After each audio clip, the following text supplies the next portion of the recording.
evening and welcome to Spooky South Coast. Tim Weisberg here, along with the silent assassin, Matt Costa, science advisor, Matt Moniz. I believe that psychic medium Stephanie Burke will be joining us in just a bit, and we are here to talk with you about the paranormal, as we are each and every Saturday night. It's a nice night tonight. It's not as cold as it's been. I was running around without a jacket on, which was probably insane because I haven't gotten rid of this cough. But I still I was at wrestling, so I didn't want to have to like grab all my stuff at the end because we always cut it so close. Tonight got over it just in time, and I didn't get beat up. Hey, which is a bonus. Now, who won? Somebody won each match. So, okay. I don't know if you would know anybody. Probably not. The guy that I've been fighting over the last couple of years, he won by cheating, as always. So, he and I had some words after the show, after the match was over. But we'll see what happens. We'll see what happens next month in Orleans. Anybody that's listening on Cape Cod, we're going into the heart of Foster country. Even though the Thunder from Down Under, Michael Foster, is from Australia, it's by way of Orleans, Massachusetts. So if you're listening to us on the Cape, I need you to come out April 9th and back me up because I've had enough of this guy. And I'm going into, his town. So I'm sure I'm going to be the bad guy that night. Everybody's going to turn on me. But that's okay. Anytime I can come in here without a concussion. I'm pretty sure I got my bell rung pretty hard last time. So you weren't here, Moniz, but I came in. I had my face was all busted up. He had tattooed my forehead with some punches, and yeah, they were very concerned about me. They wanted to call an ambulance, but I said no. I got to get to Spooky South Coast. I can't. So, because I'm a pro. Yeah, I come in and do the show. Dedicated. Even if I have a concussion. But I promise you, I don't have one tonight. That doesn't mean I'll be any smarter or any more on the ball than I normally am or would be with a concussion. See, I'm already showing signs. But we have a great show for you lined up tonight. We're going to be talking about the Anunnaki. We're going to be talking about the power of 432 Hertz with Michael Lee Hill. And Moniz, this is a guest that you brought to the table. This is somebody that you followed his work for a while. Yeah, as you know, I've always... You're going to just need to come a little closer to that one. Yeah, not used to this. You got to kind of... You basically have to, like, form a romantic relationship with that microphone to get it to work. That means having that same relationship with everybody that's had this microphone. I know, but otherwise nobody will hear what you're saying. Okay. I mean, nobody uses that microphone, so that's working in your favor. Oh, okay. He is an aficionado of the Anunnaki. I'll let Michael talk about how he came to be. And for those that don't know, check out the work of Zecharia Sitchin. The Anunnaki were the gods of the ancient Sumerians, one of the first cultures that is came up with writing and systems of laws, is basically the foundations of civilization. And the Anunnaki were from another planet in our solar system called Nibiru or Nubiru, or many people pronounce it a number of different ways. And they basically came here to mine gold to help with their atmosphere. And now Michael had been, like I said, I don't really want to speak for him. I'm going to let him speak for himself later on. But basically, he came into contact with some of these beings, and they shared information. And some of that information he's taken and done some work with, and it has to deal with frequencies. And what's interesting is these frequencies that he's talking about will tie in with other parts of physics and things like that. That one of the things that they just found out today, well, not today, a couple of days ago, about sound and mass. And this is an experiment he was doing, years before some of this actually came to light. So, well, it'll be interesting to, first of all, we've never really discussed the Anunnaki here on the show. Correct. I mean, it's kind of come up in passing reference. Yeah. But we've never really done like a deep dive into it. So that'll be the original ancient aliens. Yeah. Yeah. I mean, this is going to be something that if you are a fan of that genre, if you are a fan of that theory, then you definitely want to stay tuned to the show. We'll take your calls throughout the show as well, whether you have a question for Michael Lee Hill or if you have a question for us. 508-996-0500, 877-996-1420. Those are the numbers to call in and chime in. You can also jump in the chat room on Spooky TV at SpookySouthCoast.com if you are more comfortable getting into the discussion there. And also, you can follow us on Twitter. If you go to @SpookySC, we have intern Kylie over there running the tweet machine tonight. And she's ready to share some information with you from the show. And also, she'll let us know if anybody has any questions on there or anything. And we'll have Stephanie monitoring the chat room in a few moments when she comes in. So it'll be a very interactive program for you. But, of course, the phone calls are the best way because then we can interact. 508-996-0500, 877-996-1420. And we do have a call on the line. So let's make sure that I turn everything on that I'm supposed to turn on. And we can take that call. Good evening. You're on Spooky South Coast. How are you? Good, Tim. Good evening. How are you this evening? Good. How are you? We haven't heard from you in a while. Well, because things are going in a positive direction. The only thing, they went negative last Sunday. My attorney attempted to come from Washington, D.C. to make the delivery for Monday, and he got in a car accident. So he went under the knife a couple of days ago, and he's going to be in the hospital for about a week. Oh, no. So I wanted to touch base with you early, where it's 10 o'clock ahead. And I don't know if you heard, but I had mentioned, I don't know if it was Chris's show, about a certain house in Sandwich that I'm going to be purchasing. Oh, are you going to... Now, let's just take a step back for those who aren't familiar with your voice. You have received word that you were receiving a very large sum of money through Publishers Clearinghouse, correct?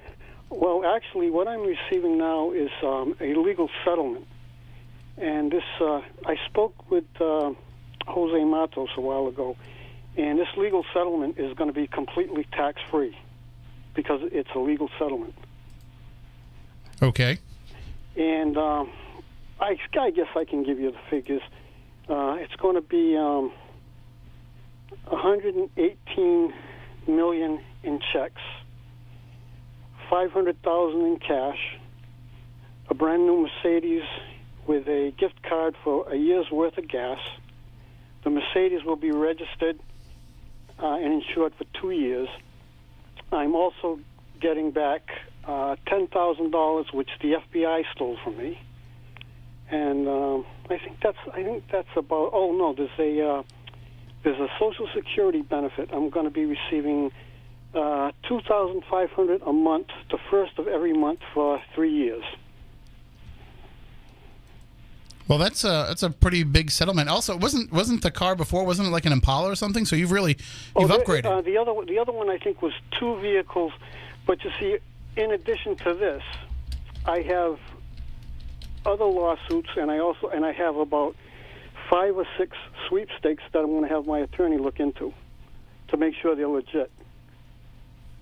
So I'm going to be as rich or richer than the President of the United States. Well, I mean, I guess I want to see both your taxes before I can make that assessment. But you were saying something about a house in Sandwich. Are you talking about the Dillingham house? Yes. I think it was on Chris's show. I told him that I would like to purchase it and make sure that it's structurally sound. And as soon as it is, I would like you and the Spooky South Coast crew to do some ghost hunting in there. All I want to do is observe. I'd like to be there and observe, and you guys go to town and do what you have to do if you can dig up any ghosts there. Well, I don't think it'll be too hard from what I've heard about the place, but we'll put an EMF detector in your hand too. We'll have you taking part in the investigation because if you're going to be the one that lives there, you got to get to know them, you know. Well, I won't. I'm not going to be moving in because I have legal matters I have to take care of in Acushnet, so I'm going to be residing in Acushnet. But that's why I said I'm going to make sure that the house is structurally sound so nobody gets hurt in there, and then you and your crew can go in. If you wish me to participate, I will. But I just want to observe because I'm very interested in the paranormal. Well, there's an in-law apartment in the back, so if you need somebody to live on site, I'll volunteer. Well, that's nice because most of the real estate I'm looking into has in-law apartments anyway. So that's. I think this was a carriage house at one point, but they've kind of redone it to be an in-law apartment, which, you know, when they were running it as a bed and breakfast, I'm sure was just another room that people could rent out, or maybe that's where the person that was on duty would stay, because you have to be on premises. So you could do that if you were interested. You could run it as a bed and breakfast. It's been done before. It's zoned for it. Like I said, I'm going to have all kind of investments anyway coming up, so that's no big. I just want to take a step back though. How the FBI steal $100,000 from it? Or was it $10,000? Well, see, when I got involved in this in the beginning, they give you a choice of a private delivery or a public delivery. Now, I chose the private delivery, and by doing so, the FBI gets involved because the field agents are supposed to collect. You're supposed to pay, well, like this particular settlement, I had to come up with 25% before they released it from customs. That is, before they released the car and the checks through customs. So I think like some of the money might come from out of the country or something. And the FBI gets involved, and they are supposed to take whatever you send them to cover the taxes and delivery of a vehicle, if it's in there. Well, the FBI agents were stealing the money I sent, and they kept telling me that they were going to deliver on a certain date. So I would go back to Chris, and I would say, oh, yeah, Chris, it should be this date. But then on that date, they would give me some excuse they didn't get the money or something, and I had to keep sending money. And there was approximately a network of about 30 FBI agents that were taken from me. The last agent that I sent to, I'll call this person Agent X, because people are killing over this money. And this person could be subject to, being a murder victim. So I'll just say Agent X. I had sent Agent X over $4,000, and Agent X went to the Attorney General and said that I kept sending money and wanted to know if I had received my prize yet, because originally it was a sweepstakes prize at the time. So right away, the Attorney General put Homeland Security on it and her office, and they're also dealing with Tom Quinn's office. And he's got an investigator working on it too. It's been like that for about a year and a half. They took money from me. See, this is amazing to me, because it started off as you just winning Publishers Clearinghouse, and right. And now it's reaching to the shadow government, and Struck and Page probably had a hand in this now, taking some of that money with the FBI. See, with the FBI, while they were rounding up the 30 that were taken from me, they were going all over the country, because there were a lot of senior citizens that were winning Publishers Clearinghouse and Reader's Digest, and the different magazines that have the sweepstakes. Mm-hmm. And they netted something like 250 FBI agents throughout the country that were doing this to people across the country. And then everybody wonders why President Trump throws the FBI under the bus, because the majority of them were crooked. I don't know if the majority of them were. I think there's a lot of good people. And to give you a good example, now I was dealing with a gentleman who gave his identity, and I was very naive about the whole thing, and I believed the guy. I don't know his true identity, but he gave me his identity as a senior FBI man, senior FBI agent Bob Hansen. Now I went on the computer and I looked and I read the beginning of his history, and this Bob Hansen had been in a federal pen for treason, because he sold he was like a triple spy. He sold military secrets to the Chinese and the Russians, and it also said that he had kind of dodged different, he had different charges against him acquitted. So I thought he was legit, but as I went on a few months later and read the whole thing about him, this guy had no access to a phone or a computer or anything. Somebody was using his name and badge number to get to me. because they were trying to get the money that I was entitled to.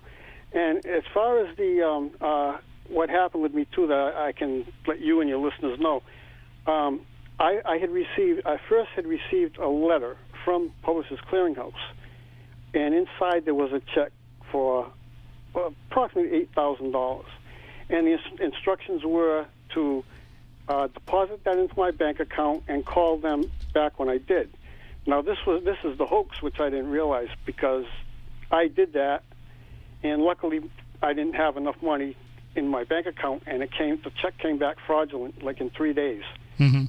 And a couple of days after that, I get a call on the phone from the lawyer for Publishers Clearinghouse, and I told him what happened. And he said, "Oh, we won't notify you by mail. We will call you on the phone, as I'm doing now."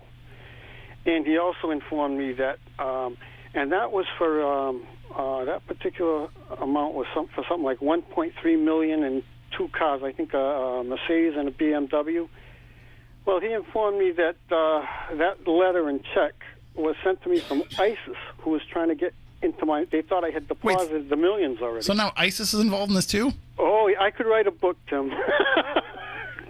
Well, if you can afford to self-publish it too. I know.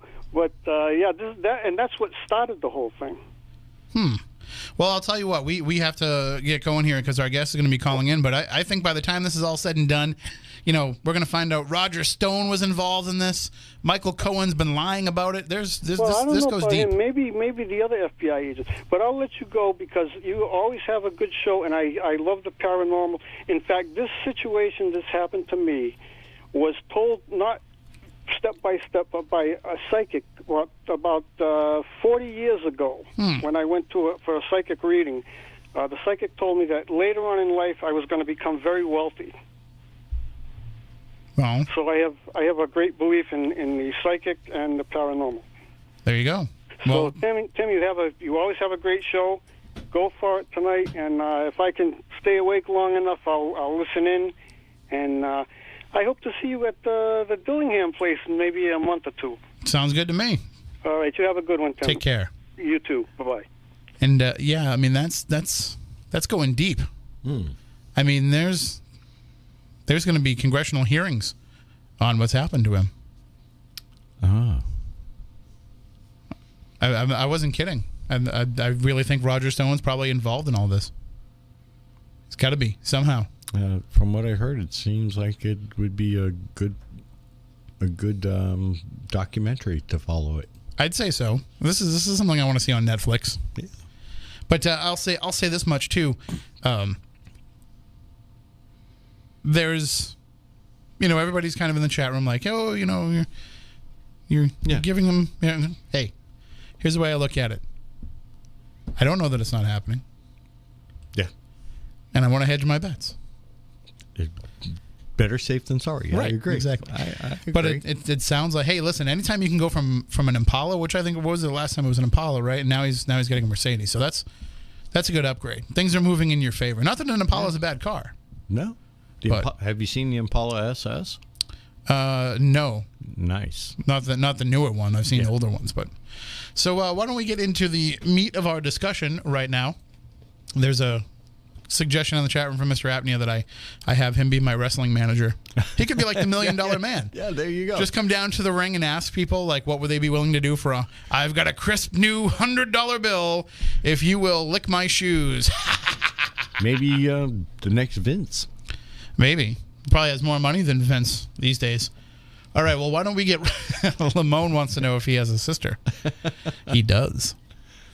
So why don't we get right into the discussion tonight with our guest. Michael Lee Hill is an award-winning musician, filmographer, and UFO experiencer. His footage of the Lake Erie UFOs has created a Billy Meyer-like buzz, and Michael seems to have developed an intuitive relationship with these crafts.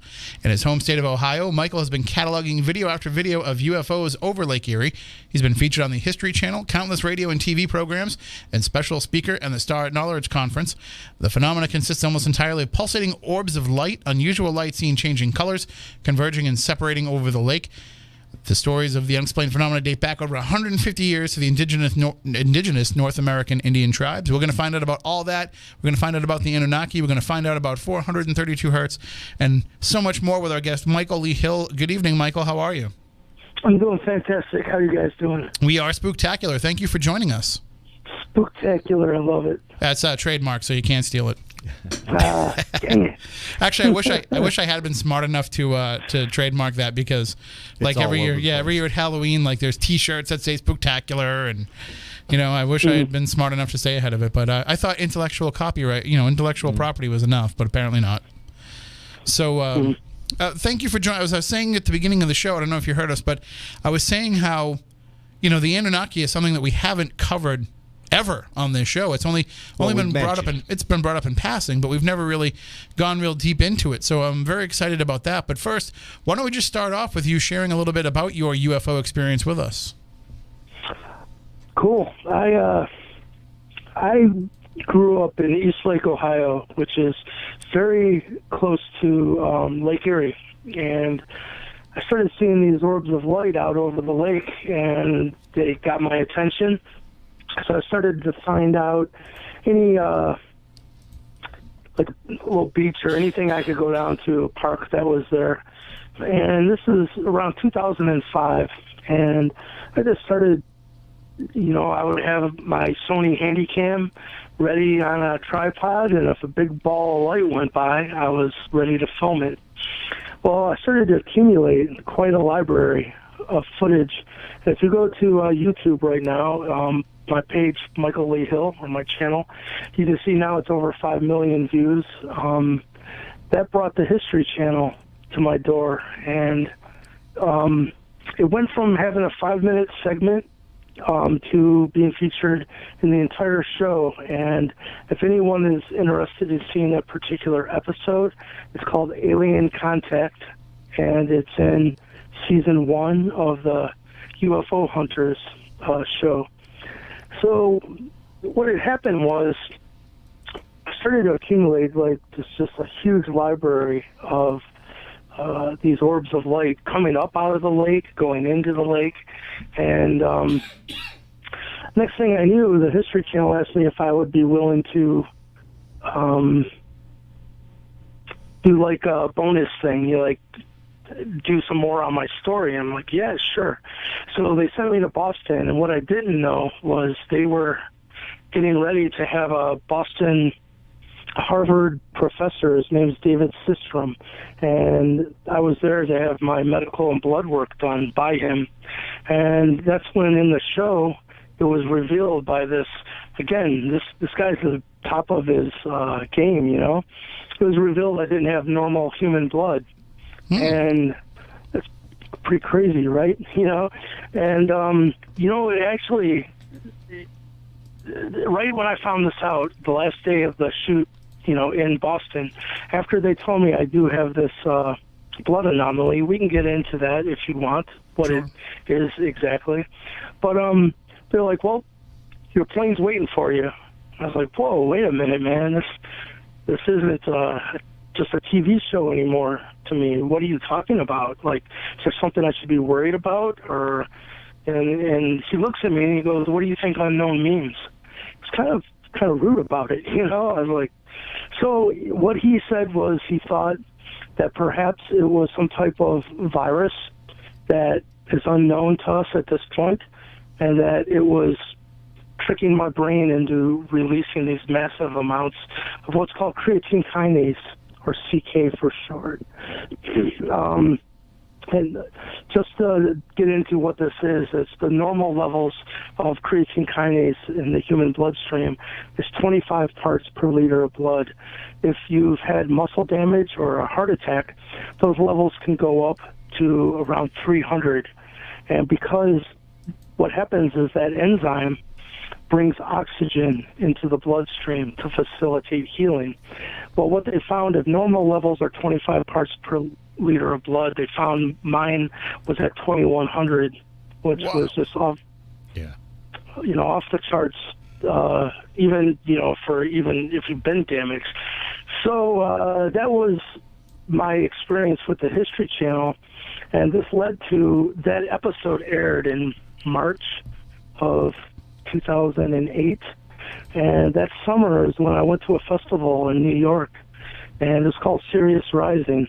And there I was met by beings. This is in the flesh, by the way. This isn't me channeling or nothing against channeling, but I mean, they were right in front of me, and they said, we've been known in your past as the Anunnaki. And they told me, at this point it made no sense to me, but they said, you were once known as Ea Inki, the water bearer. And believe me, there was no ancient aliens or anything on TV. I didn't even know what an Anunnaki was. So I spent actually 2 days with them in the flesh, and that started my education process, you know. And what they told me was, we heard that you've been filming us over Lake Erie, and we heard that you just released this blood anomaly on the History Channel, and that this blood anomaly is truly an indicator that you're of our hybrid bloodline on this planet known as the Nephilim. So we'll definitely get into all of that over the course of the night. But this high level of CK in your blood, so if that helps with overcoming illness and damage and what overcoming damage and things that are done, so does this give you some sort of a healing ability? Yeah. After this, what was really strange about all of this is, during that episode, the host, Bill Burns, he said, I think that you guys are being groomed by a secret faction of, the behind-the-scenes group, and giving you a course of study to prepare you to be able to process you meeting your parental race. And sure enough, that came to pass as well in 2008. And I was brought into the remote viewers group of the NSA, because they knew I had contacts. We can get into all this in more detail, but the reason I'm telling you is, they said they had about 200 members of their group, and 12 of those members had my same bloodline, and my numbers of 2,100, they told me, would put me about right in the middle of those 12, with the highest being 12,000. And they said that individual got hit by a particle beam weapon and kind of got up and shrugged it off, and implicating that most people wouldn't have got up from it. He could almost heal instantaneously. I can't heal instantaneously, but this is chi or prana that's available at a cellular level, because what I did find out from them is the more oxygen in the bloodstream equates to how much oxygen is available, and oxygen equates to how much electrical capacitance you're holding at a cellular level. So, you could use it in many ways, or you can not use it. Some people might have it and it just lies dormant because they've never learned how to use it. It kind of reminds me of Star Wars. Right. Well, yeah, But before you found out that you had this, I mean, were you different growing up? Did you feel like you were different? Were there circumstances where things might have happened to other kids that didn't happen to you, or, Yeah, absolutely. I've had contact my whole life, but music has been, it just came very naturally and easy to me, and that's what's led me to some of these historical breakthroughs that's happened recently. But to the point,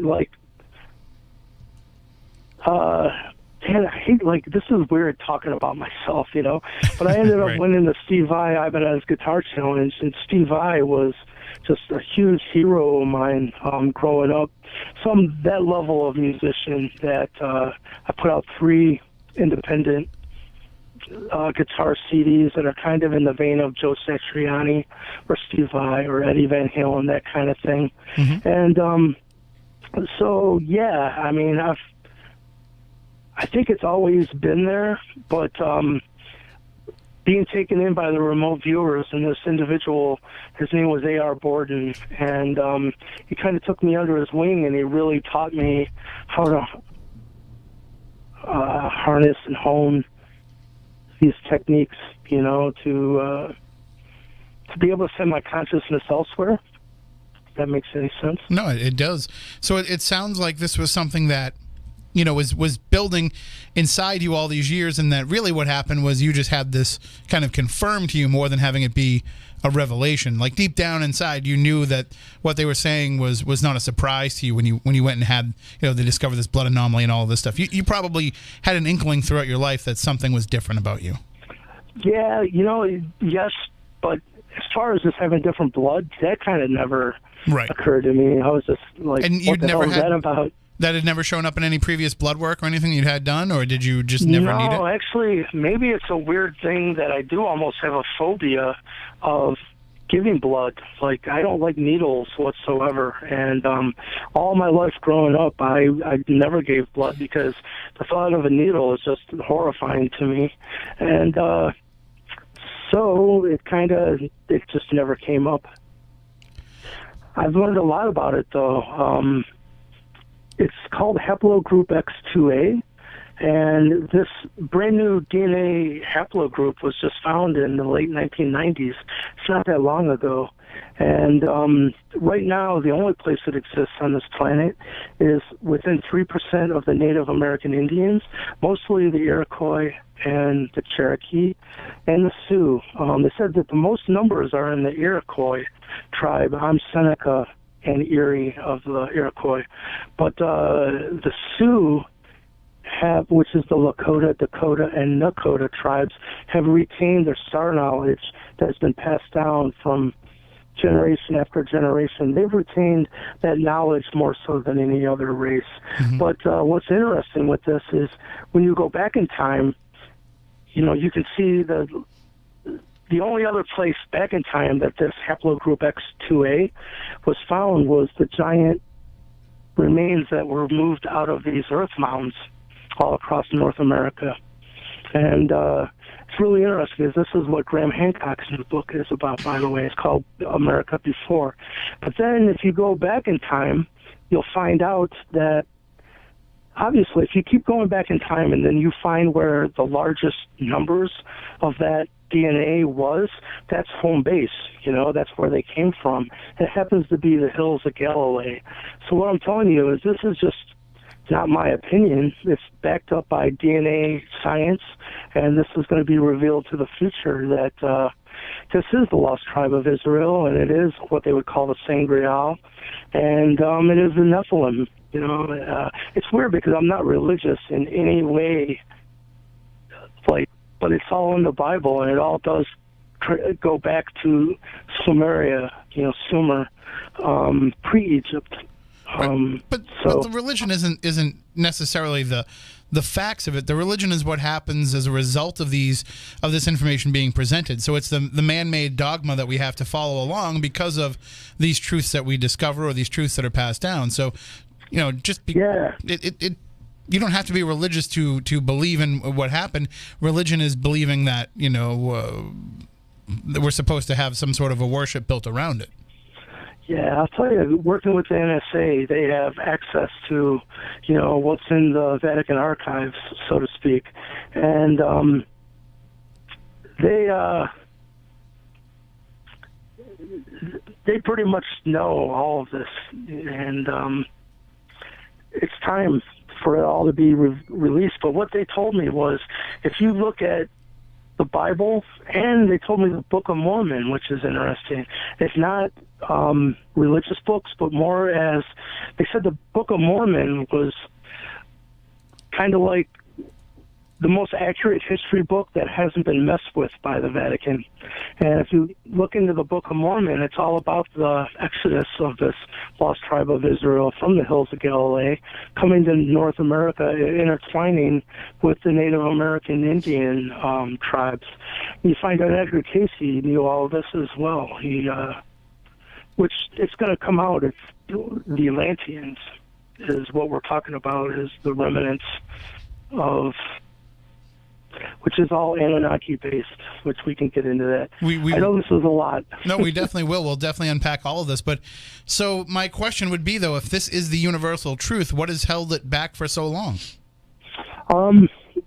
this gets into a very deep question, but they said very long ago, it's 27,000 years ago, which was the biblical flood event, which was what's called a pole shift. And there were some differences within the Anunnaki themselves of how to handle this. And it ended up with them trying an experiment that had never been tried before because boy, this is going to get real into the deep end, but an experiment was put into place way back then to make humanity experience our own mental energy in an accelerated fashion, unbiasedly. You know, whatever you put out, you're going to get back multifold. And fear, love, right? You know, whatever you put out, it's going to come back to you, and you're going to go, see, I'm right. You're not right. You're just experiencing your own mental energy reflected back by a loving universe, actually, because all of this, even when you're having your own darkness reflected back to you, they understand that human emotion has a waveform attached to it, has energy, and energy can't be created or destroyed. It needs to be transmuted. Well, how do you transmute a negative thought form? No one's really asked the question. What I can tell you is you live it. It comes up in your own personal reality, and hopefully you'll change it, and you'll choose the higher road and not choose the fear path. Because the truth is, it won't keep recircling unless you've not transmuted it. So, you know, in that case, the same lesson keeps recirculating over and over. You keep saying, why does this same crap keep happening to me? Well, it's because those energies haven't been transmuted. But with this, they broke into, I guess you would call it light and dark.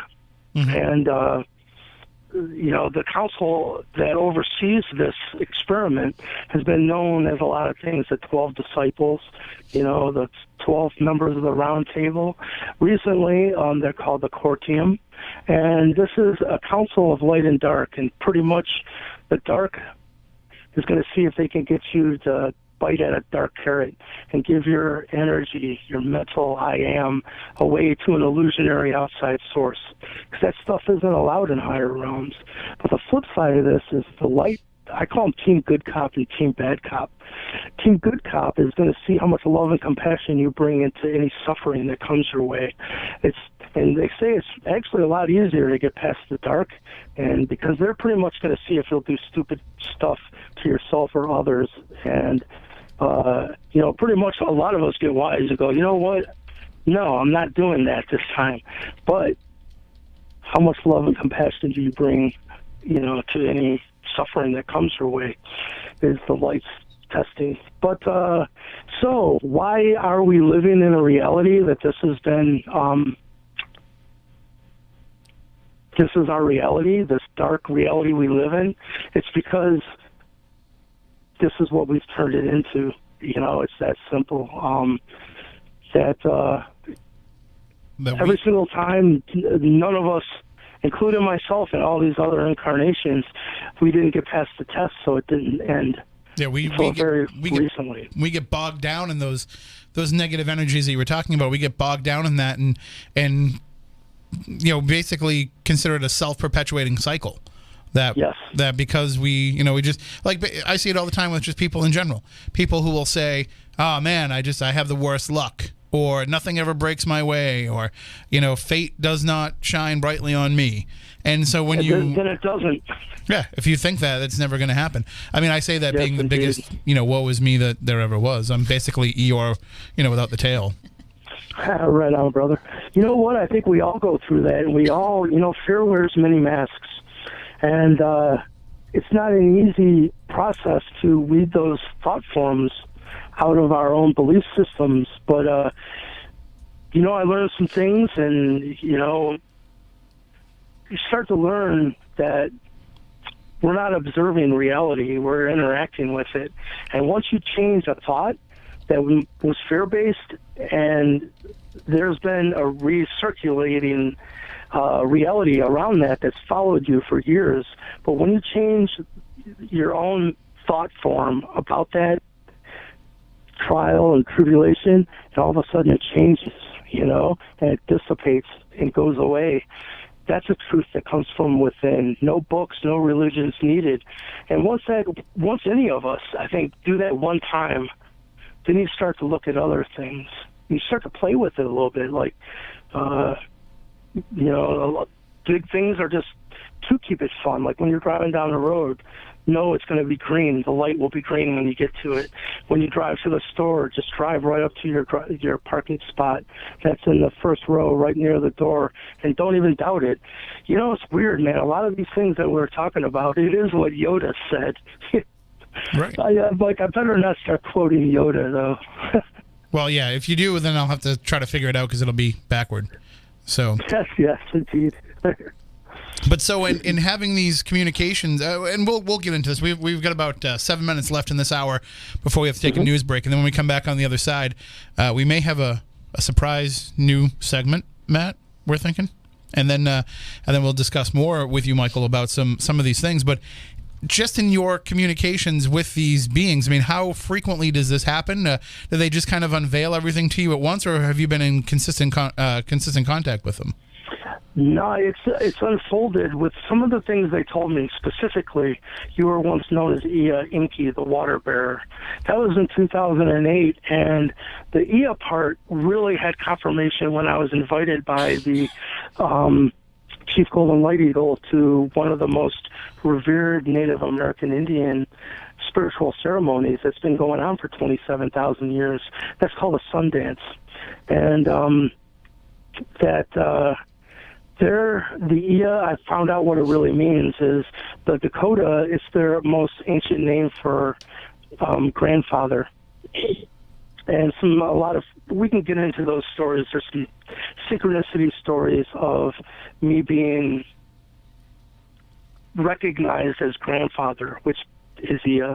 But the other things, the water bearer, that just was confirmed a couple months ago when, because of Richard Hoagland, I'm sure you guys know who he is, but he was spokesperson for NASA. He's the guy that revealed that there was a face on Mars.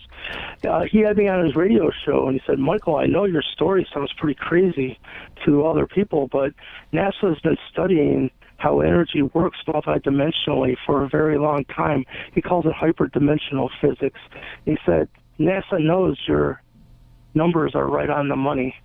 And so he set up for one of the world's leading biophysicists to look into this technology that I've been gifted by them, and they've guided me into.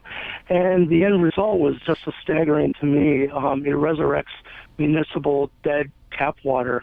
From California, I got all the results, the photography, everything from them. And it restores it to its divine original blueprint, which is so huge for mankind and our own health. So to answer your question, it's been unfolding, and it's almost come to a head just within the last couple months. We did have a question from the chat room, and you had mentioned having different incarnations. And the question from the chat room was whether or not, are you in your final incarnation that you're aware of? That's a very good question. Yes, I've heard all of us are. That this is the end of the age of Pisces. And, when I met the Anunnaki, they said all of their succession of kingship and how they relate to mankind was based on the precessional cycle. And I want to say here, too, with Richard Hoagland, he said NASA found out that all of these most cosmic harmonious frequencies that are 432 Hertz base are already encoded into the precessional cycle, which is pretty much a 27,000-year cycle that is, the wobble of this planet, and it takes 27,000 years approximate to go through it. And boy, that really toasted my noodle, because it's like, what came first, the chicken or the egg? It's like, how I'm starting to find out everything in our reality is based on 432, because it's truly the only frequencies that are harmonics of light, which everything is made of light. So. And we'll definitely get into that coming up in the next hour as well. And, of course, if anybody has any questions for Michael Lee Hill, you can call us throughout the course of the program, 508-996-0500, 877-996-1420. You can also jump in the chat room at Spooky TV at SpookySouthCoast.com or on our YouTube channel, and you can hit us up on Twitter as well. So now if we're all in our final incarnation, how come some of us then are not nearly as enlightened as we probably should be? Are we just destined to this is as far as we're going to get? No, up until very recently, like I said, if we're under an experiment by the Anunnaki to make us evolve faster, which, and there's a whole big story behind that, but, if you had an experiment that was going to make us experience our own mental energy in an accelerated way, well, you would want some type of council to oversee human evolution and how we're doing. And all it takes is one person to get past the testing, and the whole system collapses. And the end of the actual age of Pisces and the entry into the age of Aquarius, the prophesied entry into the age of Aquarius, was 2016, not 2012. And it was December 21st. Well, I was brought before this council in June of 2016. So the end of this calendar was only a couple months away.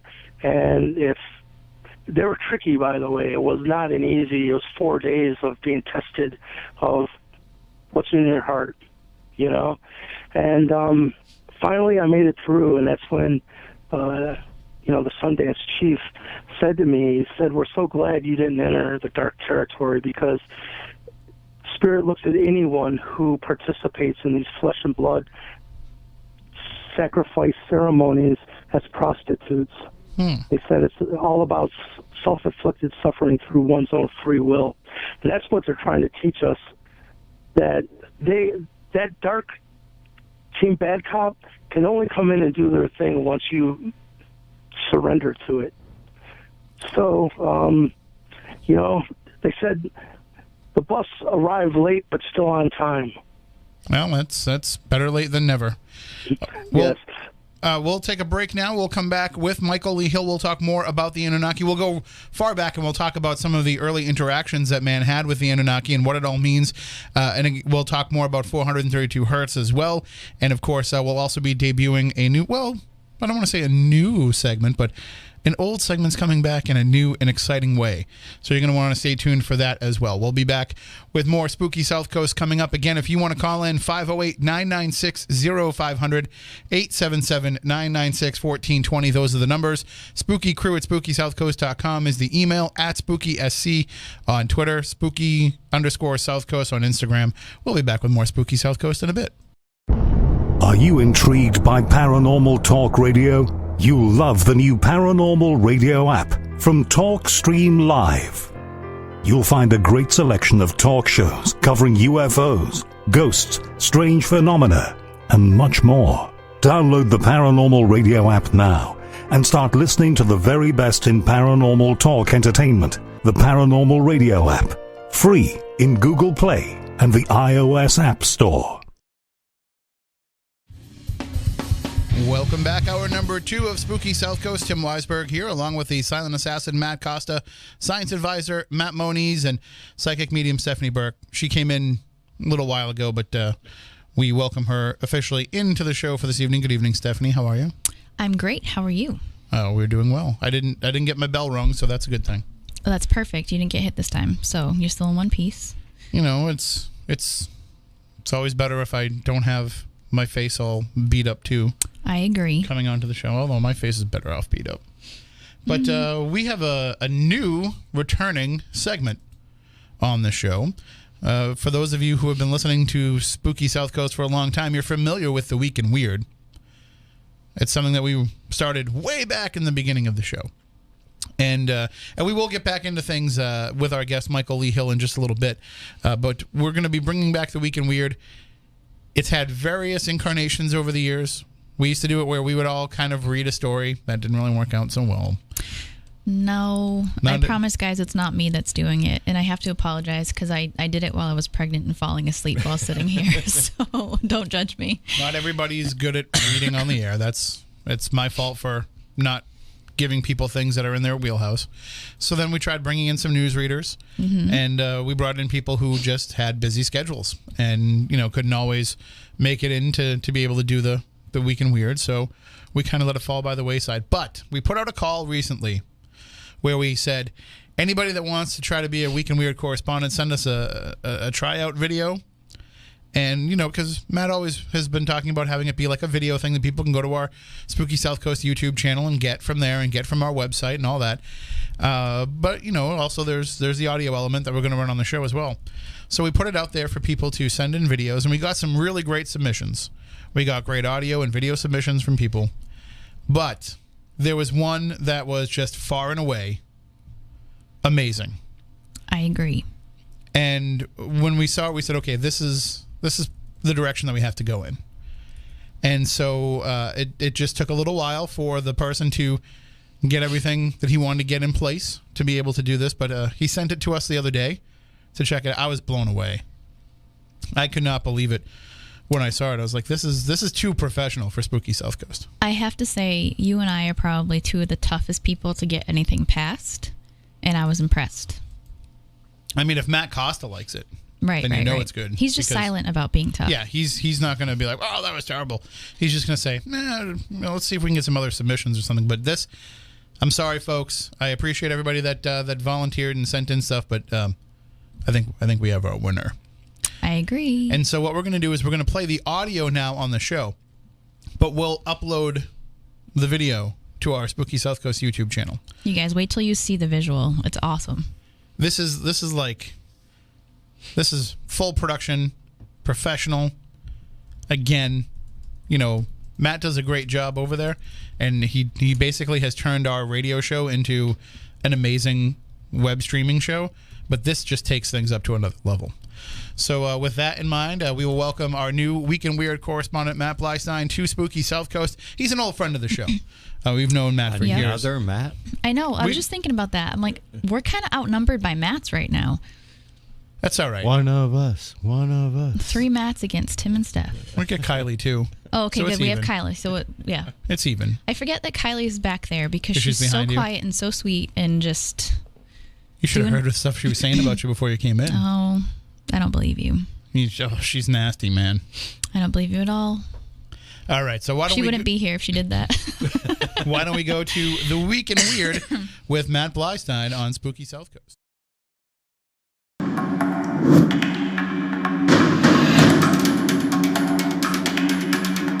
In a world where the paranormal is just a breath away, we're spanning the globe to bring you the best in paranormal news. This is the Week in Weird. Hello and welcome to the Week in Weird. Our first story takes us to Cresswell Crags in sunny Worksop, England. Hundreds of witches' marks have been discovered carved into caves on the border between Nottinghamshire and Derbyshire. The marks were previously thought to have been graffiti, but experts say they're actually intended to stop evil spirits. The most common marks found in the caves are double V etchings, thought to refer to Mary, the Virgin of Virgins. But there are also lines, mazes, and boxes, all intended to capture or trap evil. Hundreds of the marks were found in just one of the caves.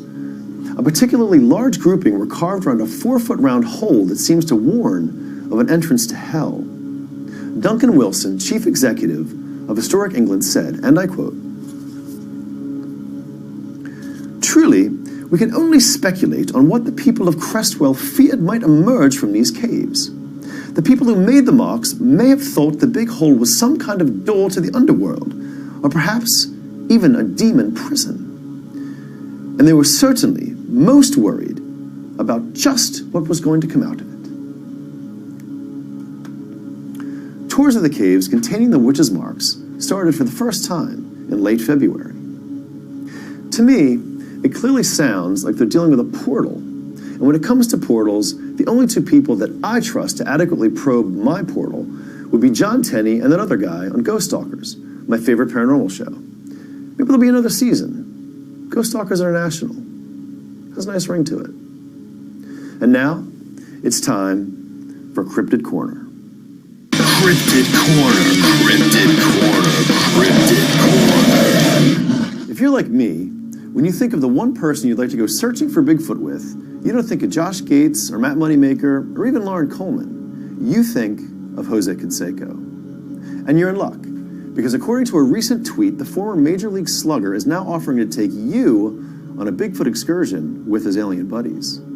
When you call the phone number listed in the tweet, you're told via text message that for a mere $5,000 cash, you can travel with Jose and his alien friend in his custom RV to proven Bigfoot habitats. And while you're camping out in the wild on your search, you just might meet a real Bigfoot. Because according to the text, you never know what's going to happen with Mr. Canseco. How very true. But you better hurry, though. Only 5 lucky people will get to go on the trip, and it's selling out fast. And that, sadly, is Cryptid Corner for this week. That sucked. I know. Cryptid Corner, Cryptid Corner, Cryptid Corner. Our last story is really weird. How weird is it? It's so weird that Florida's vice grip on weirdness in America may be given a run for its money. The Delaware State Police are on the lookout for a man who approaches unsuspecting people at Wilmington area gas stations and politely asks them for gas money in exchange for meat. So far, no harm has come from any of the meat man's suspicious behavior or odd request.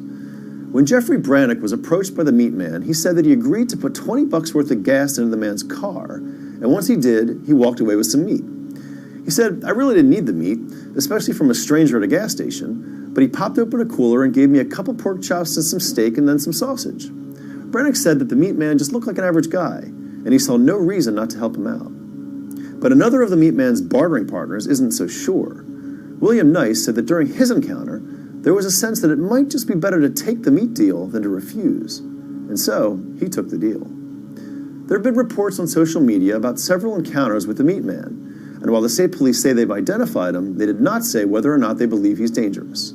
They're asking anyone with information to call 302-633-5000. And that's it for this week's installment of The Week in Weird. I'm your host, Matt Bleistein, and I'll see you next time.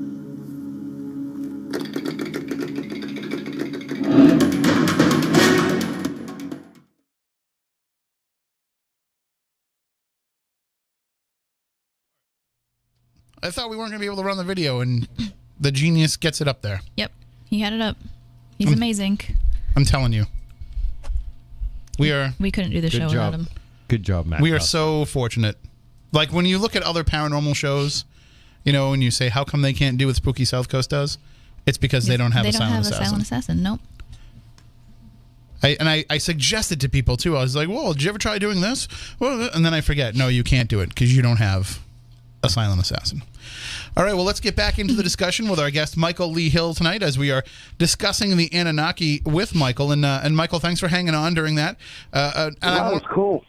Yeah, I mean, really, it's a nice segment to have, and it's good to be able to give people weird news, stuff that's kind of breaking and happening, you know, in this time and of this era. But we're talking with you with the Anunnaki about something that goes back all the way pretty much to the beginning of man, right? Yes, indeed. But it's coming to a culmination right now, and we can get into that with, you know, the Pentagon secret UFO program that was just released to the world. That, I mean, it's a reality. And the $22 million that was funded to Robert Bigelow, who recently went on to 60 Minutes and spilled the beans. They contacted me in 2011 and said, we know that you're in contact with the real thing because we've been studying it at the Skinwalker Ranch in Utah. That's a very, you know, you guys being a paranormal show, and have you ever heard about the Skinwalker Ranch? No, sure, yeah. Oh, yeah. Well, Robert Bigelow is the one that bought that. And so investigator Gary Hernandez contacted me and said, we know that you're in contact with the real thing because we've been studying it, and pretty much pointed me towards the UK Ministry of Defense. Declassified a bunch of documents. And so what you need to understand with what intelligence is behind the Anunnaki, it's multidimensional, which, you know, I think a lot of people have a problem with well, what's it like to meet a multidimensional being? Well, what you find out is they were called skinwalkers at the Skinwalker Ranch in Utah because of the Native American Indians would see these orbs of light come down, and they would take on biological life form, whether it was a giant wolf or a giant deer. And so they would take on skin. So the Native American Indians called them skinwalkers. But in the UK Ministry of Defense, all this info I'm talking about is available on my website, by the way. It's michaelleehill.net. But over there, they said that the real deal are these orbs of light that can come together in some way that we don't understand. 3 of the orbs of light can come together and create one giant triangular craft that then thousands of them can use, and it accounts for these giant triangular craft like over Phoenix, that have been seen recently. Mm-hmm. But if you really stop and take a step back, this isn't my opinion. This is Bigelow Aerospace that was funded by the Pentagon, and I just did some interviews with the new MUFON TV channel on this, because all this is going to be revealed this year. But think about what they're saying is the intelligence behind the Anunnaki can become anything in our physical reality, both biological or technological, and anywhere in time. That's a new something to wrap your head around, And I've seen it can, people ask me, well, how is it interacting with you? It can be someone walking up to you, and because believe me, if they can take on the form of a deer or a wolf or a giant triangular craft, if they want to appear as a Mayan elder to you, it's definitely within the ability of what they're capable of. So I just wanted to throw that out there. Well, I like what you're saying about these, these orbs of light coming together to form these craft. But how does it describe people that have seen the craft and have seen immense detail in them, or people who have actually been taking aboard the craft? Because when it becomes a triangular craft, it is truly a giant triangular craft. Okay. And it is physical. You can go for a ride in it, But it's actually, I've met some of the elders, and what they said was the balls of light, if it's one person inside of it, it's about a 12-foot ball of light. But if 3 people come together, and they can create a ball of light that is about 50 foot in diameter. So if you get 3 of those orbs of light, and think of this, though, that's 369. It's interesting with Nikola Tesla, Mm-hmm. And you'll find out that, 369 implies a Fibonacci sequence that ends on 432. Isn't that interesting? And you know what else about 369? What's that? It makes a goose drink wine. Sorry, wow. I haven't made a lame joke in a while, so I was due. No, it's all good. But I mean, to say that that's how these come about as physical craft, I mean, it kind of explains a lot of why they kind of just seem to kind of appear in and out. They phase in and out into people's experiences, as opposed to being like, we'll have a UFO sighting maybe here on the south coast of Massachusetts, but nobody saw it getting here and nobody saw it leaving here. It wasn't a widespread sighting like it would be, like you would expect to see over a vast amount of area, because it's kind of just blinking into existence in one spot. Yes, indeed. Yeah, and, some people will see them and they'll look like orbs of light, because it's almost like that's what they look like before they've taken on biological or technological physical reality. And it's truly light-based technology. It's pretty mind-blowing, I mean, it's certainly beyond anything that we're capable of. So now these Anunnaki who came here during the early stages of man, were they pretty much laying out the blueprint for mankind? Well, as it turns out, they did, but it wasn't. It almost was a byproduct of situations that happened naturally. One of them was seeing that the poles were going to shift, the crust, and that was 27,000 years ago. Well, the Bible said they caused that. Well, that's not what is in the Sumerian clay tablets. All this is written in stone, by the way. Zechariah Sitchin's work and whatnot. But they were here for a very long time mining gold before mankind was ever put here. This gets into time differential, though. I know this gets into some weird topics, but luckily, Matthew McConaughey, the movie Interstellar, kind of proved that, when you're in a different, and Einstein too, the twins paradox, says the faster you go through the ether, your perception of time actually changes. And the twins paradox with Einstein was, if one twin got in his spaceship and traveled even close to the speed of light for 5 years, when he returned, his twin that stayed behind on the Earth, left 500 years would have passed on this planet. And so what they said, as crazy as that sounds, it's actually been proven by today's science by putting an atomic clock on a jet and having a counterpart that's synced to that atomic clock on the ground. And just for the couple hundred miles an hour that the jet is orbiting faster, when it gets back, there'll be a few milliseconds off from... So it's not, even though it sounds crazy, it's proven. So what I want to throw forth is, well, all the planets are traveling at different speeds through the solar system. So if you went through a Stargate right now and ended up on Mars right now and tried to communicate to Earth, you'd be communicating with Earth in the 1950s.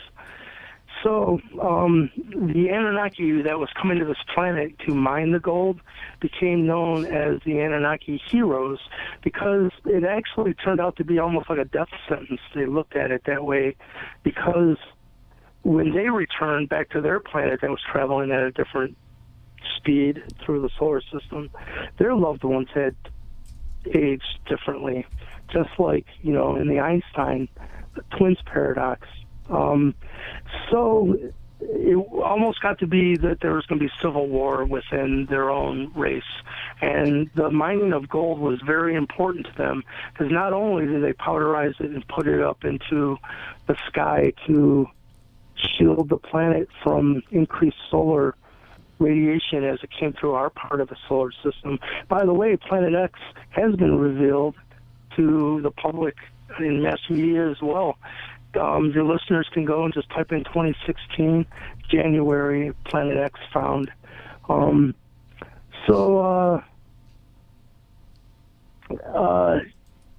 time differential is what almost brought them to civil war, and they used it to protect their planet, but they also put it into what's called monoatomic gold.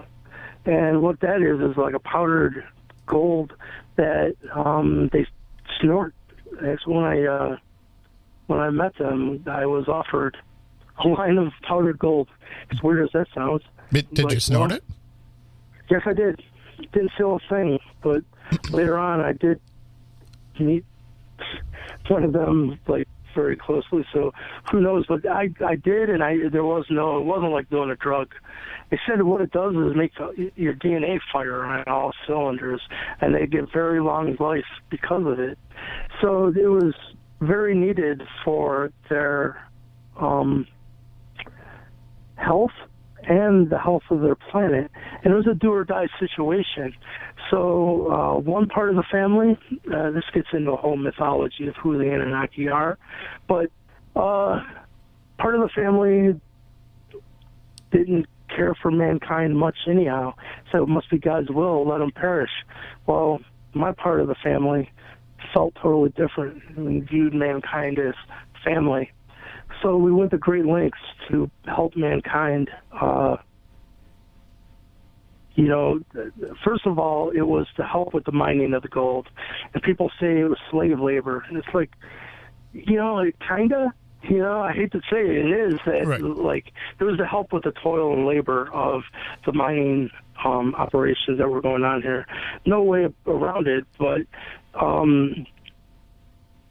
there's a long, drawn-out story with this of who the Homo sapien was before the Anunnaki genetically tweaked us. Was a Pleiadian queen that the human this package was a Pleiadian soul carrier, and we all go through different cycles of evolution, from simple cell to, barely being self-aware to fully conscious and aware. So just because we were at an early state pre them tinkering with us didn't mean we weren't going to become very enlightened beings in the future. But it just gave us a little push. Yeah, it gave us a little accelerator pad. And that is, it gets into Noah's flood myth, and the saving of the human DNA. But the Pleiadians looked forward with their future sight technology and said, well, even if we save this race of yours, in 99 out of 100 outcomes, they don't evolve fast enough to transmute their shadow, their collective shadow. That if you evolve technologically but not spiritually, you'll just self-implode and destroy yourself by aiming your nuclear weapons at each other and destroying this planet, which we're doing a pretty good job of, the water and the air. And so they said, if 99 out of 100 times mankind is not going to make it, there's not enough time for them to transmute their mental energy.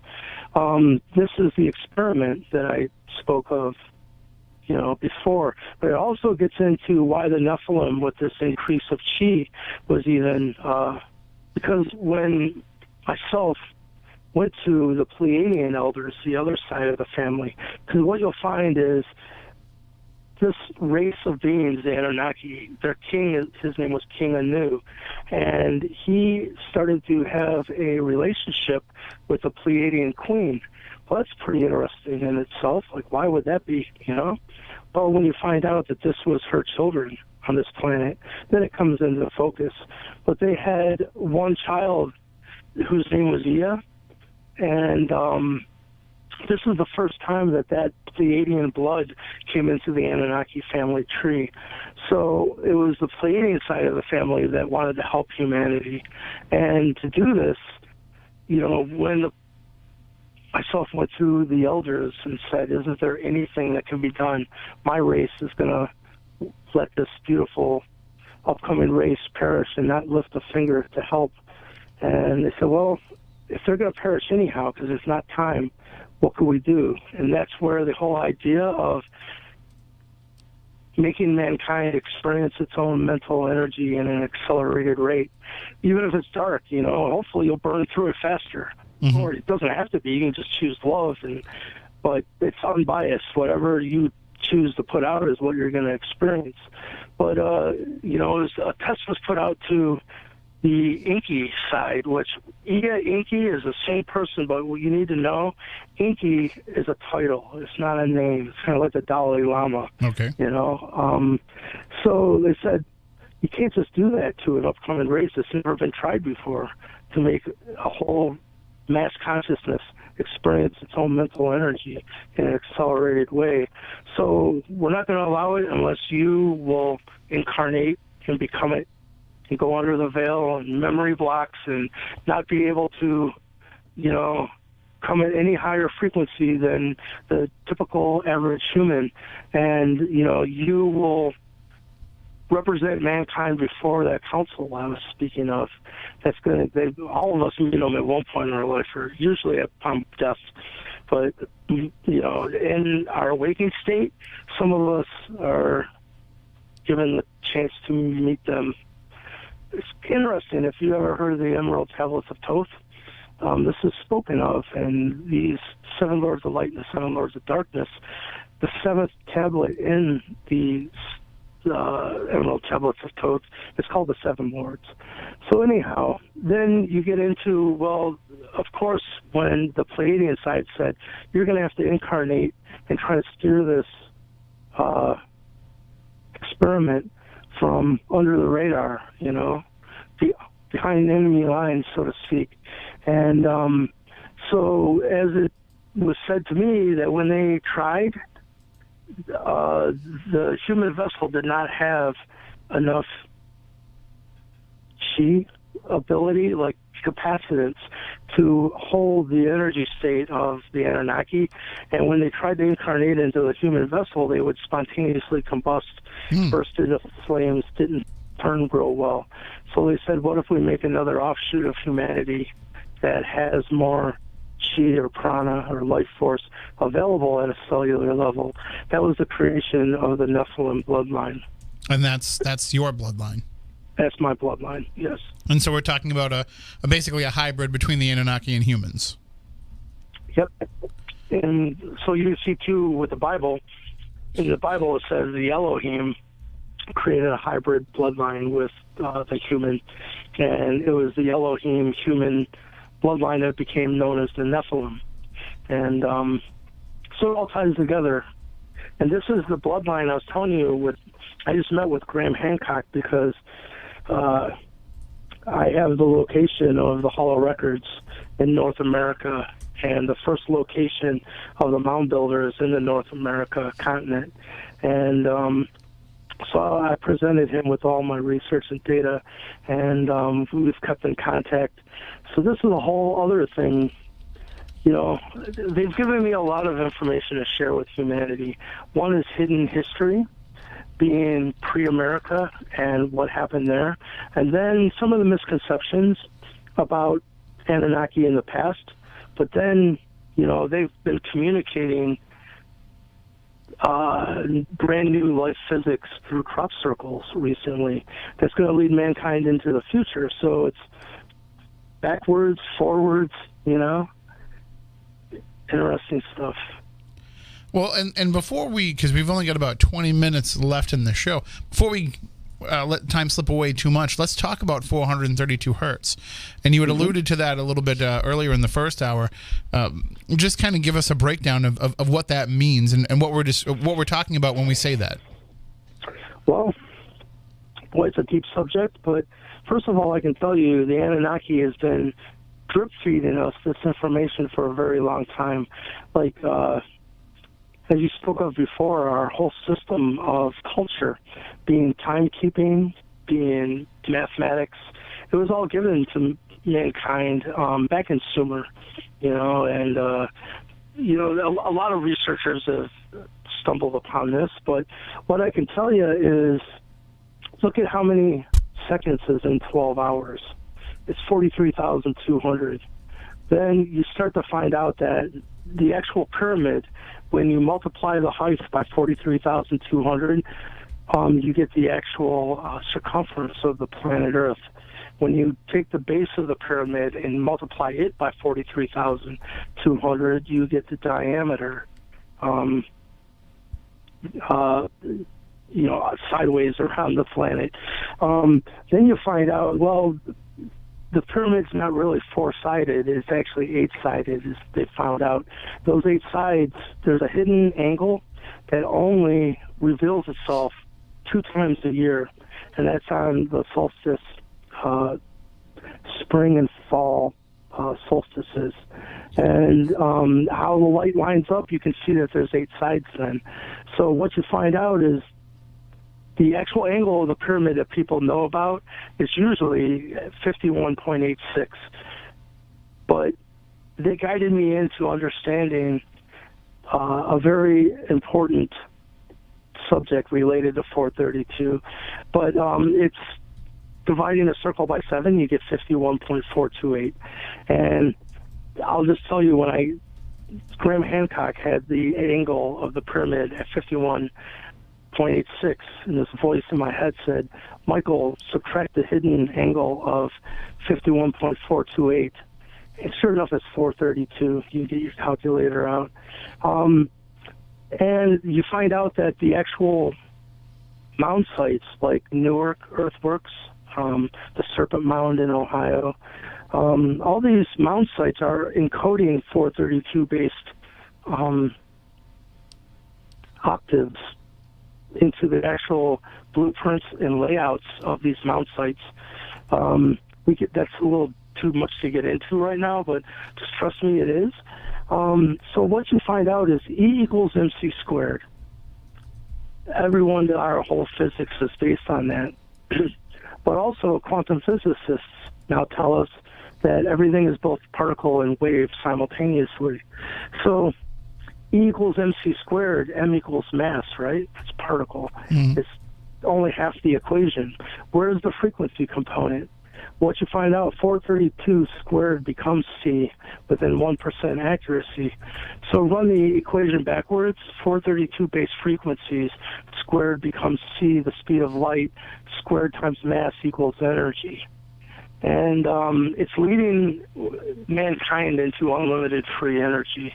And that's what the NASA scientists,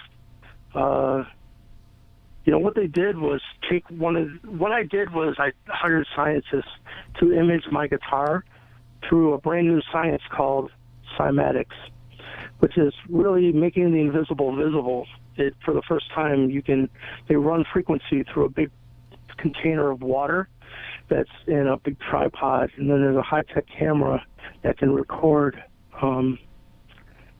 what's happening on the water. And this is all just so much. But the results of that are historic in itself, and they asked me if they've never seen this kind of complexity or multidimensionality in anything that they've ever imaged. But they said, we never imaged an electric rock guitar amp. Isn't that funny? It's like rock magic. But so I had this image. I started encasing it due to their guidance, because they're the ones that guided me into this 432 base frequency anyhow. And sure enough, if you just take an image of the frequency imaged by Mother Nature and encase it in quartz crystal glass and put a wrap of copper around it, then use it as a coaster.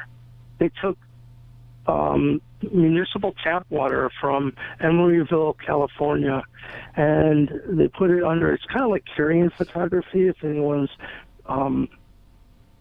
familiar with that. But it's actually even more updated to actually, they can look at how much prana or life force is within a droplet, like one molecule of water. And the truth is that the tap water was almost dead. When you see that, image from the NASA biophysicist, it's like this little tiny speck. And then after 15 minutes of being on that disk, it looks like a little miniature sun. It's probably, 150 times bigger. I sent you that picture, by the way. I don't know if you want to put that up, but it's really interesting because when I met with and was brought into the NSA, let me read something that he said, because I just finally realized what he was talking about. Okay. It says, Michael, this is an interesting exercise for us because we distinctly get it that it has to do with what your friends who are not from here want you to learn and evolve into. You see, right now, they see and sense your good heart and open, connected intention and life-giving ways. You also have music in you, but not in the sense of just playing the guitar or composing songs. You see, to create matter, you need music, or more specifically, sounds. Remember you were just saying where sound has, they just realize there's mass? Mm-hmm. So not just any one sound, but specific sound frequencies in combination. You'll also learn about this in your concentration with us, and you'll learn to use them to light encode objects out of thin air. They call this light encoded reality matrix, by the way. An act you learn to do and produce will speak a billion words. This will definitely get attention, and it's incontrovertible. You cannot argue with it. And the kind of music you may come to know and write and produce will be nothing like what exists today, because you'll most likely learn to use the true Pythagorean scale from which creation itself comes. The Pythagorean scale, by the way, is A equals 432 Hertz. Think also of the value of getting to know your flying friends by pressing the flesh, as it were. Don't discount it. And this guy was the head of the secret Lockheed Martin Skunk Works reverse engineering division. Pretty much he was like the Nikola Tesla of reverse engineering programs. They call them technology transfer programs. And so with this 432 hertz, we're talking about basically the frequency of the universe. We're talking about everything kind of being on this, and what does that mean for us? How would we be able to harness that? What would we get as a benefit of being able to do so? Well, right now, what I can tell you is this frequency, just the image of it, resurrects dead water. What this means for human health is off the charts. When you see, like, they've taken blood cells out of someone's finger that was drinking tap water, and all the blood cells are coagulated and stagnant, and there's no movement. They're stuck together. And then they had them drink one Dixie cup of structured living water. Because if you get water from what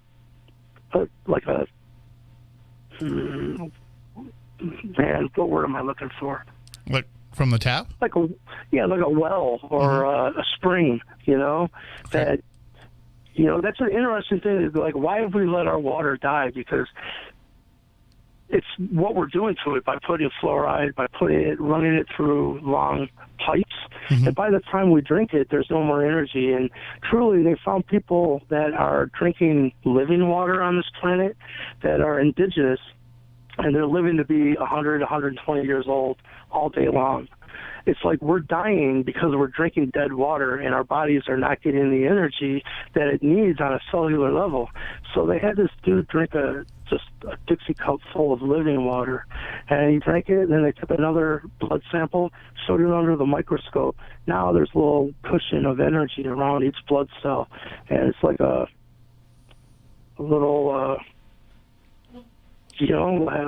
force field, and now there's all kinds of movement. It said this is what causes heart disease. This is what causes diabetes, is blood cells become stuck together. So right now, what I've begun doing is, if you go to my website, it's michaelleehill.net, there's different delivery methods. The cheapest is a coaster. I went through a lot of different coaster manufacturers until I finally found one that's really cool and good, and it's going to last forever. And, for $30, you can get yourself a coaster, and every night just put a glass of water on it, let it sit overnight, and in the morning, drink it. It's going to do more for your health than any doctor could possibly do. It's mind-blowing. But here's the thing. This is truly, the guy from the NSA, this thing that they called light-encoded reality matrix, or LERM, he said that's a mouthful. He said, truly, this is something from nothing. Something from no thing. That's what we're talking about. This is unlimited free energy. If there was no energy in the water droplet before you put it on a disc, which is passive, there's no batteries, there's no wires going to it. And then when it's done being on there, and this is proven by NASA now it's full of energy. Well, can that energy be tapped? Obviously, there is some type of communication happening between the disc itself and the water. Maybe this is a new kind of 5G, cosmic 5G. We're just in the infancy of unlocking this, but this is just what's been revealed about the image of the frequency. What happens, Tibetan singing bowls are tuned to 432. So they knew, What happens when you start incorporating these frequencies in our lives? Like, think of this. There is a grassroots movement now happening for musicians to retune, because right now our musical standard is A equals 440 hertz. And using the same scientific cymatic equipment, there's no geometry formed. It looks like a puddle. You just back it off 8 cents. It's not much to the human ear, but to the universe it seems to be everything, because everything comes into focus. And so if you were listening to a band that was tuned properly at your local bar, everyone in that bar, all the water, because we're all water, you know what I'm saying? It would be restructuring all the water in our bodies. It's pretty mind-blowing where this is going to head into the future. I mean, it seems like we're getting toward a big seismic change, and that this information is coming to us now because we are lining this up and preparing ourselves for it. Yes. And I think it's, everyone wants to be involved with a transition into a new golden age. But what do? Now you can see, too, why when I met the Anunnaki back in 2008, they said you were once known as the water bearer. Well, that made no sense to me whatsoever. It's kind of like someone coming up and going, hey, you're the Easter Bunny. Like, well, what the hell does that mean, But now I can look someone in the eye and go, I am the water bearer. Here it is. You know what I mean? It makes sense what now. It is. But what we found out is, because of all of this, I've put myself on a crash course of learning about water. And, boy, I never knew water was alive and has memory. This is very important because what they found out that, say you restructure or you resurrect a glass of dead tap water, and now the next day it's absolutely full of life. If you just take one drop of that water and put it into another glass of water that's never been introduced to the 432 frequency, it'll restructure that whole glass of water as well. So imagine when all of us start taking a glass of water and going to your local waterways, whether it's a creek or a stream or a river or a pond or a lake or an ocean, and you take your bottle of water and you pour it into the local waterways, it's going to start to restructure all the water on this planet. That water is going to evaporate. It's going to become clouds, and then it's going to rain. It's going to rain divine. This is Fountain of Youth water, by the way. I was led by the Native American Indians to the actual spring here in Florida. That's where I moved a year ago. And they told me that I was here to do this work. And they told me where the actual Fountain of Youth is. It's not where people think it is, by the way. And that I was to do specific water blessing ceremonies that would bring forth the attributes of the Fountain of Youth out into the world. Well, that was like a year and a half ago that they told me this. Of course, I've done that. I started to do it. But, it's a weird thing with talking about how thoughts create reality and whatnot. I can't say that during the month and a half I knew NASA biophysicists were looking into this. Man, that voice in my head was still like, don't get too excited. Don't count your chickens before they hatch. Whereas this other, it's almost like the Alice in Wonderland going, well, I've already experienced 10 miracles before noon.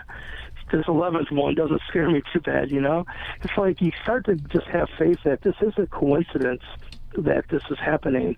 And sure enough, I can tell you the biophysicists found something to do with this technology, because there's a million ways of restructuring water.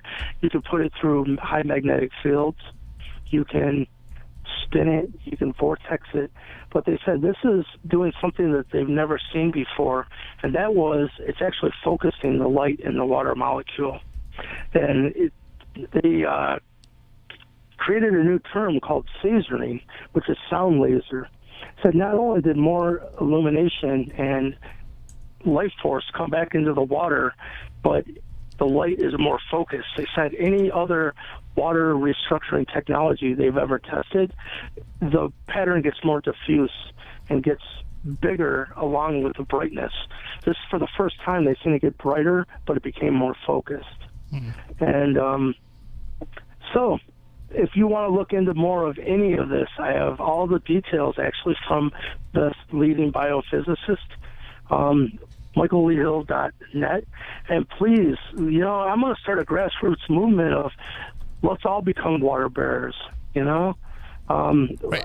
And you had mentioned the discs, and you do have them available at michaelleehill.net if people want to be able to pick some up for themselves too. Yeah, they're beautiful pieces of art, by the way. It's funny because before I even knew any of this, I've been speaking at conferences and whatnot, so I would bring them and tell people, well, it's either a really cool paperweight or it's a really interesting energy device. It's like it works on so many different levels. They're beautiful pieces of art. And so if anybody wants to check those out, again, michaelleehill.net is the website. And Yeah.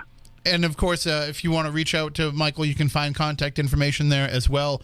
I want to thank you, Michael, for joining us. We're out of time, but we could have kept going talking about this for hours. Hopefully you'll come back again sometime and we can delve into it a little bit deeper. Right on. It's been fun, and thank you for having me and giving me a platform to share. I really appreciate it. All right. Thank you. Have a great night. You too. Bye-bye. And again, that is Michael Lee Hill, and michaelleehill.net is his website. I have to say, I mean, anybody that knows me, you know, just mentioning the water for a moment, anybody that knows me knows that I swear by the natural spring in Sandwich. Yep. Right down the street from the Dillingham house. And I always say, like, there's no better water on earth than that water. Like, I will, every time I'm in there, I have to, in that area, I have to, like, stop, and any empty bottles in my car, I fill up and bring that water back. I mean, it makes a big difference. So I've been drinking it there since I was 3 years old. But of course, me saying that now means that people are going to be in line in front of me when I come with my big 5-gallon jugs. Yep. So, well, that does it for this week's show, actually. We're just about out of time. We'll be back next week. I'm working on a few things. I'm trying to get, I don't want to make any promises, but there's the new Twilight Zone coming out. Mm-hmm. And I'm trying to get Mark Zicree to come on the show. We've been trying for years to get him to come on.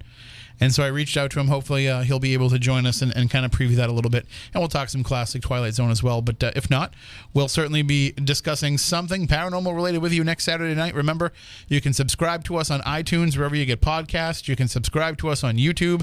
You can follow us on Instagram and Twitter and like us on Facebook. It's all right there on our website at SpookySouthCoast.com for you to be able to do so. If you want to get in touch with us at any point during the week, it's SpookyCrew at SpookySouthCoast.com. Again, SpookyCrew at SpookySouthCoast.com. That's the easiest way to email us, because then we all get it. It goes to everybody. And then, if you have a question for one person or another, we can make sure that person, responds to their emails. And until next week, for Matt, for Stephanie, for Kylie, I'm Tim. Stay spooktacular.